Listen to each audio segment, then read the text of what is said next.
I told my husband his performance in bed wasn't living up to the passionate scenes I'd been reading, and now everyone thinks I've destroyed our marriage over fiction.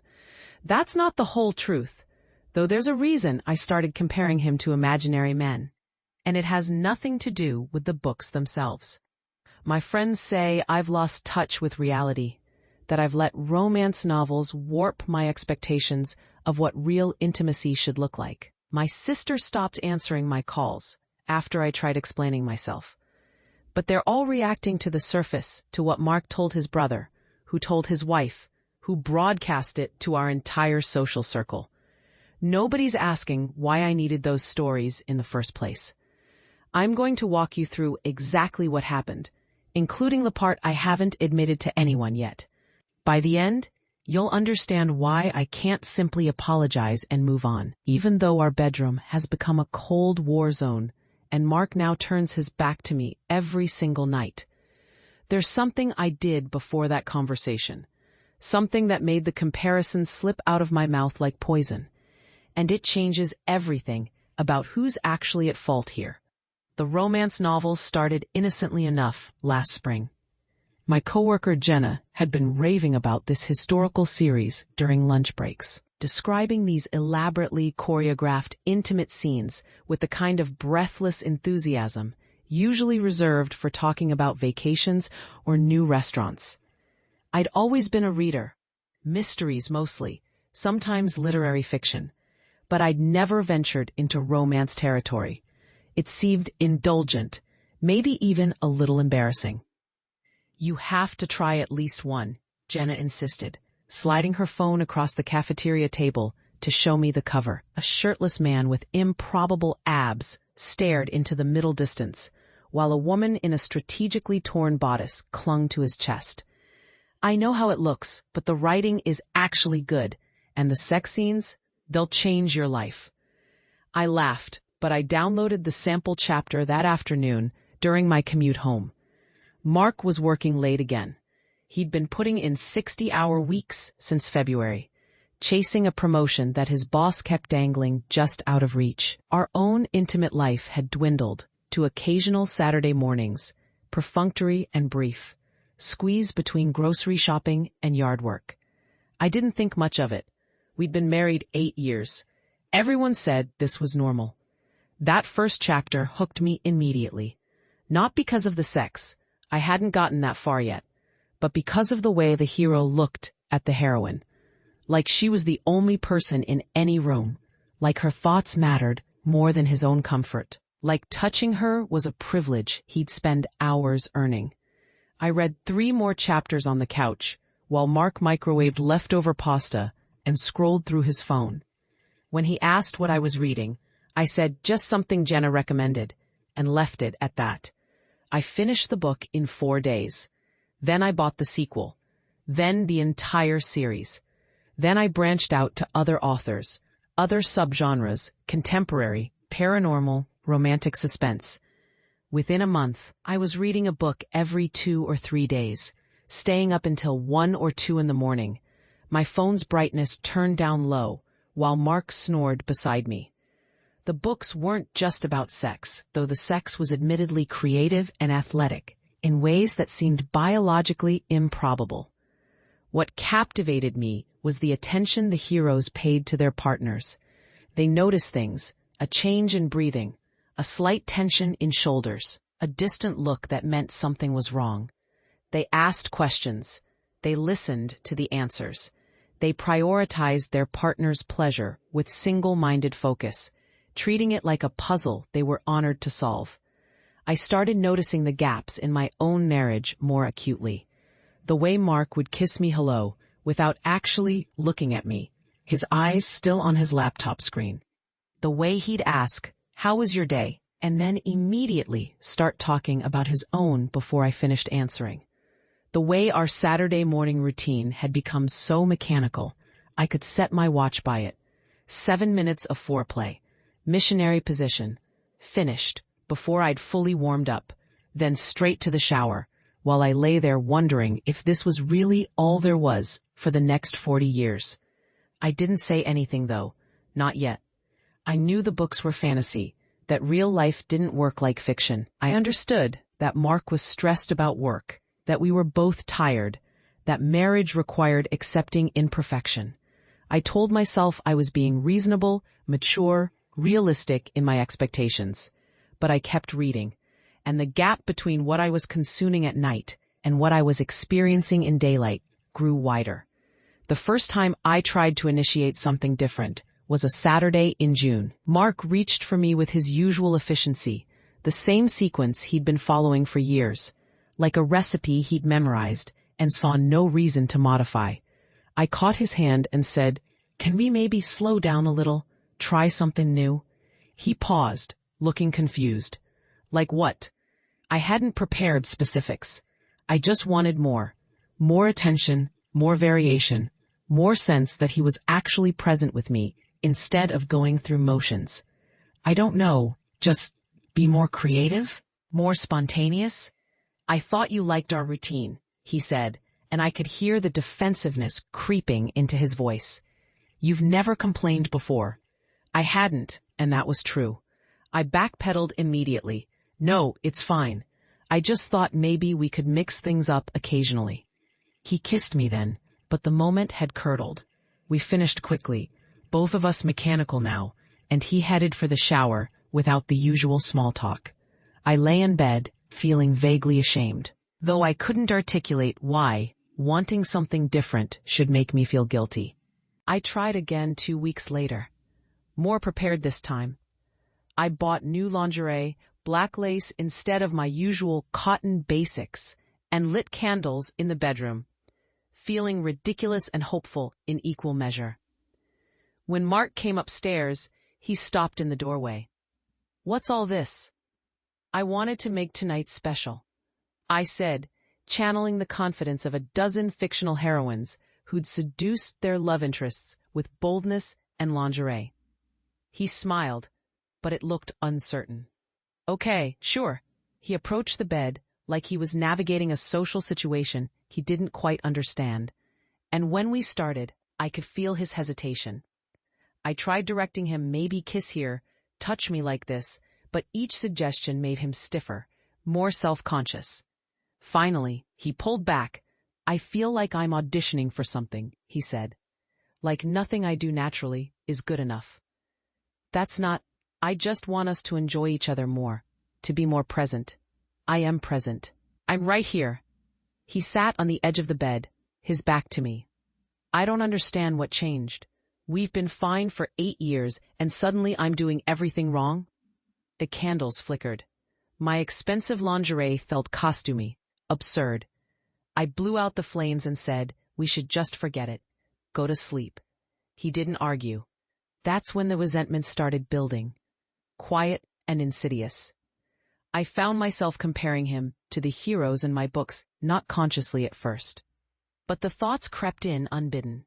A book boyfriend would have asked follow-up questions about what I wanted. He would have seen the candles as an invitation to adventure, not a criticism. He would have been eager to learn my body like new territory, not defensive about his existing knowledge. I knew these thoughts were unfair. I knew I was measuring reality against fiction. But knowing something intellectually and feeling it emotionally are different animals. And the feeling kept growing. I started reading more. 3 books a week, then 4. I read during my lunch break, on the train, in the bath, any moment I could steal. The romance novel community online became my refuge. Thousands of women discussing their favorite scenes, recommending new releases, creating fan art of fictional couples who communicated and prioritized each other's pleasure. I joined a Facebook group, then another, then a Discord server. I started using terminology I learned there: emotional labor, performative acts of service, reciprocal intimacy. Mark noticed my reading obsession, but seemed relieved by it. If I was absorbed in my phone, he could be absorbed in his laptop without guilt. We'd sit on the same couch, physically proximate, but mentally in different universes. And he'd occasionally glance over and smile, like we were sharing quality time. By July, I'd stopped initiating entirely. Our intimate life had reverted to his timeline, his preferences, his choreography. I participated, but barely. I'd think about plot points from whatever book I was reading, planning what to download next, mentally composing reviews I'd post later. Mark didn't seem to notice my absence. Or if he did, he didn't comment. That's when I started doing something I'm not proud of. During sex, I'd close my eyes and replace Mark with whatever hero I was currently reading about. I'd imagine it was Callum the Highland warrior, or Sebastian the billionaire with the tragic past, or Dante, the motorcycle club president with the heart of gold. I'd imagine hands that explored instead of executing a routine, words whispered that actually meant something, attention that felt like worship instead of obligation. It made the experience bearable.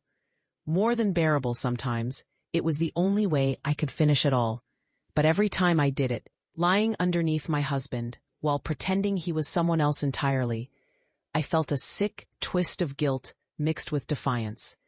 He wasn't giving me what I needed, I rationalized. This was harm reduction, a victimless crime committed entirely in my own head. I didn't consider that maybe the crime wasn't victimless, that maybe my increasing detachment was its own form of betrayal. The Discord server started a summer reading challenge in August, 50 romance novels before September ended.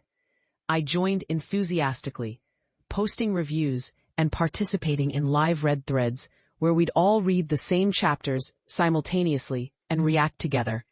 These women became my confidants, my community. They understood my frustration with Mark. Many of them had similar partners, men who didn't understand why their wives suddenly wanted more effort, more creativity, more presence.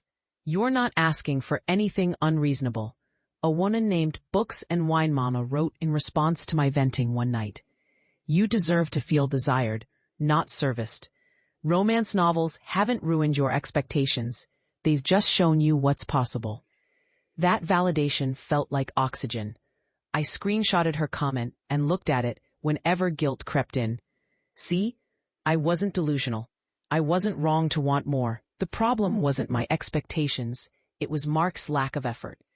In mid-August, I hit a new low. Mark initiated on a Sunday afternoon, and I was in the middle of this incredible scene where the hero was lavishing attention on the heroine with this single-minded intensity that made my chest ache. I tried to put the book down mentally, to be present with my actual husband, but I couldn't. So I kept my eyes closed and imagined it was Rhys, the Fey warrior from the book, touching me instead of Mark. Except this time, I accidentally said Rhys's name out loud. Just once, barely a whisper, but I said it. Mark stopped moving immediately. What did you just say? My eyes flew open. Nothing, I didn't. You said a name. Rhys? He pulled away, sitting up, his face cycling through confusion and hurt and dawning suspicion. Who the fuck is Rhys? I could have told the truth right then. Explained it was a character from a book, embarrassing but harmless. A stupid mental escape with no real-world equivalent. But panic made me defensive instead. Nobody. I didn't say anything. You absolutely did. I heard you. He was grabbing his clothes now, pulling them on with sharp, angry movements. Are you? Is there someone else? Is that what all this has been about? The complaints? The distance? No. God, no. Mark, there's nobody else. Then who is Rhys?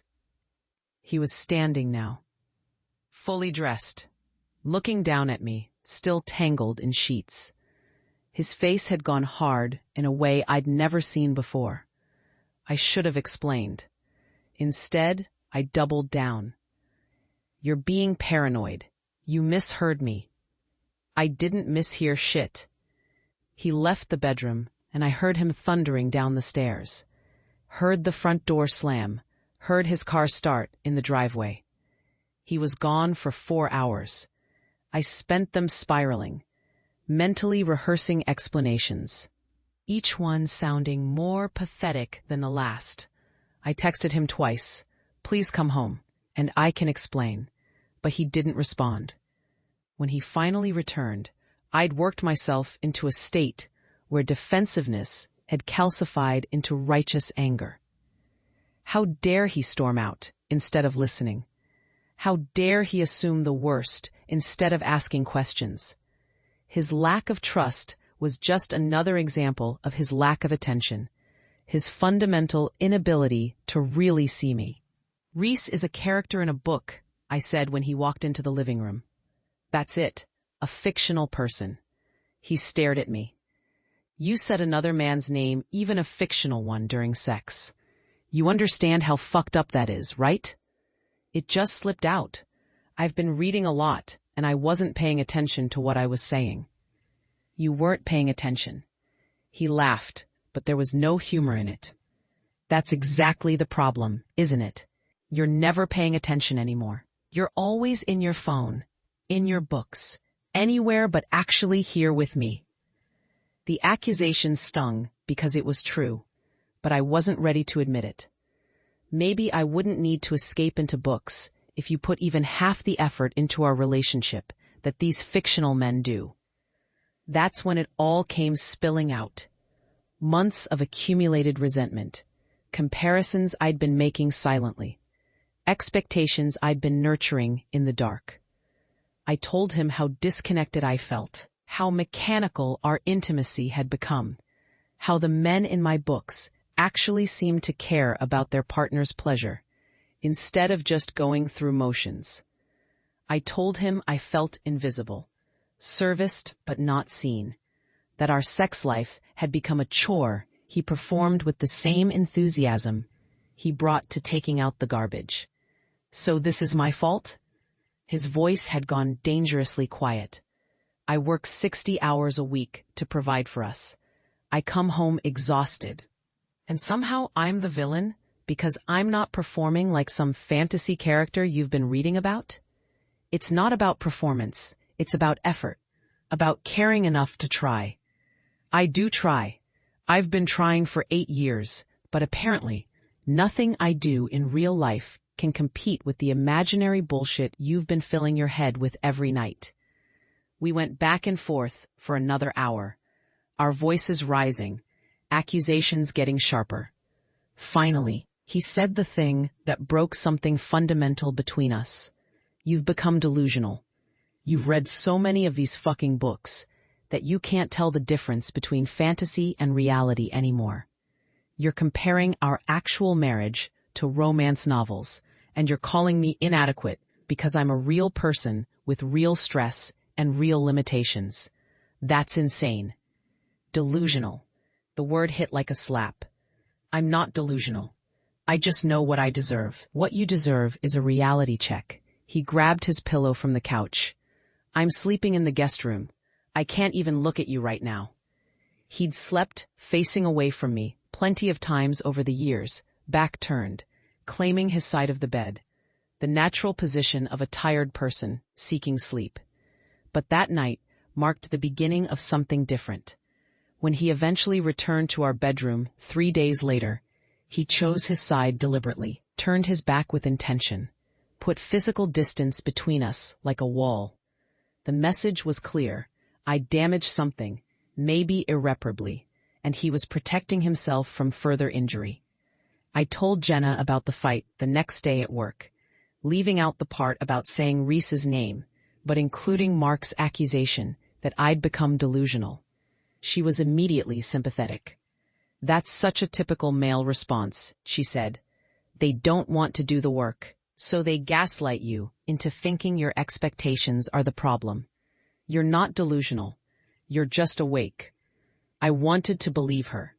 I posted about the fight in my Discord server that night, framing it carefully.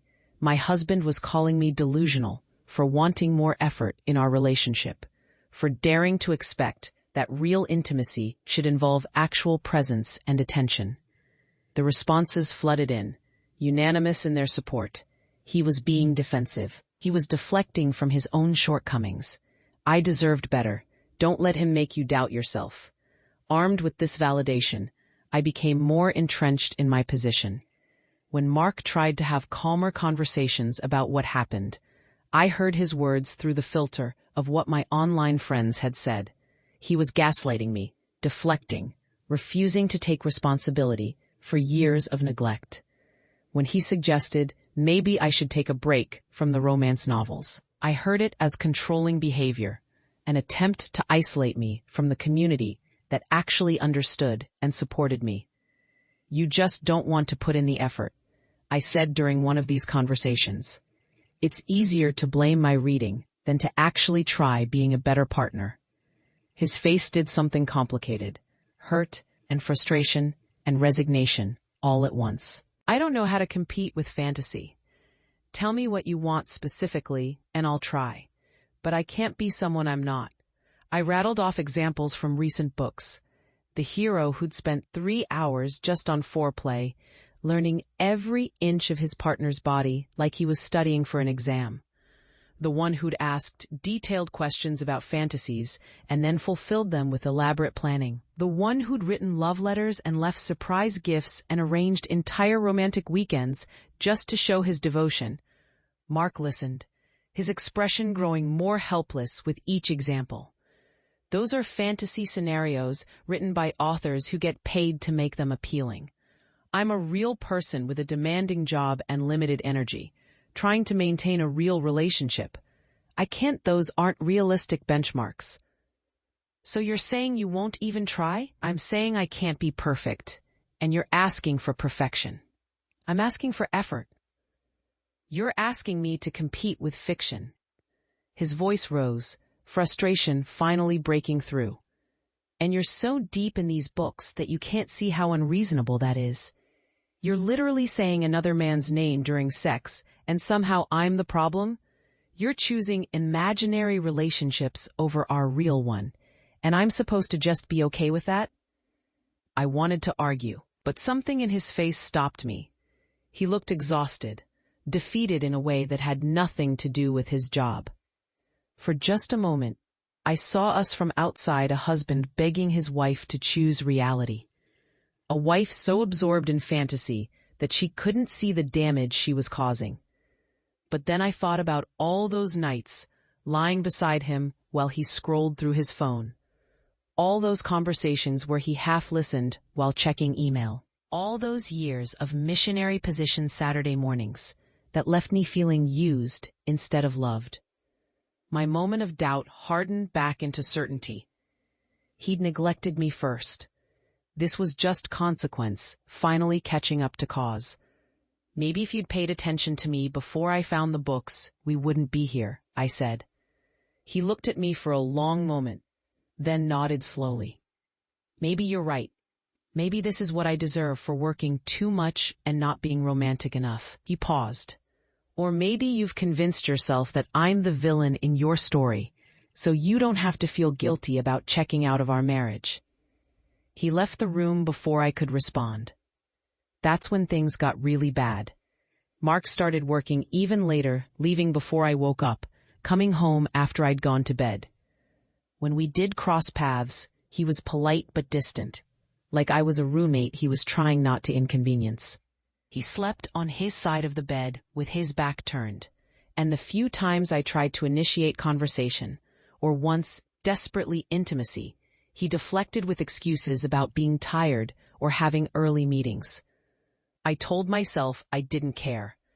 I had my books, my online community, my validation that I was right and he was wrong. I read even more voraciously, sometimes 2 books a day, posting reviews and participating in discussions, and losing myself in fictional relationships that felt more real than my actual marriage.